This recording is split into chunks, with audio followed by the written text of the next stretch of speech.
રાજ્યના ખેડૂતો માટે ચિંતાના સમાચાર સામે આવ્યા છે। એક જ મહિનામાં 2 માવઠા પડવાની શક્યતા છે। ડિસેમ્બર મહિનામાં 2 માવઠા પડવાની શક્યતા છે। સૌરાષ્ટ્રમાં પડી શકે છે કમોસમી વરસાદ, ત્યારે 7 થી 10 ડિસેમ્બર દરમિયાન પડી શકે છે માવઠું।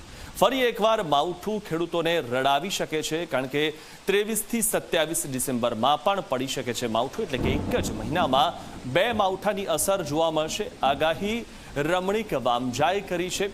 ત્યારે વાત કરીએ તો શુક્રવારે બનાસકાંઠા જિલ્લામાં કમોસમી વરસાદ વરસ્યો છે, તો ગુરુવારે સાબરકાંઠા જિલ્લામાં પણ વરસાદ વરસ્યો છે। અને ઉલ્લેખનીય બાબત એ છે કે ડિસેમ્બરમાં 2 માવઠાની આગાહી કરવામાં આવી છે। ઉલ્લેખનીય છે કે હાલમાં જ જે માવઠું આવી ગયું, જેના કારણે ખેડૂતોને પુષ્કળ નુકસાન થયું હતું, કારણ કે તેમનો જે તૈયાર પાક હતો તે માવઠાના કારણે બગડી ગયો હતો અને ત્યારબાદ સરકારને પેકેજ પણ જાહેર કરવાની નોબત આવી હતી, કારણ કે ખેડૂતોના પડ્યા પર પાટું જેવી સ્થિતિ હતી અને ફરી એકવાર ખેડૂતોને રડાવી શકે છે આ 2 માવઠા। આ વર્ષે ચોમાસાની અંદર એટલે માગસર મહિનાને 12મા મહિનાની અંદર તારીખ 7-12 થી 10-12 સુધીને હવામાનના પલટો આવશે અને માવઠા સુધી વરસાદ થશે।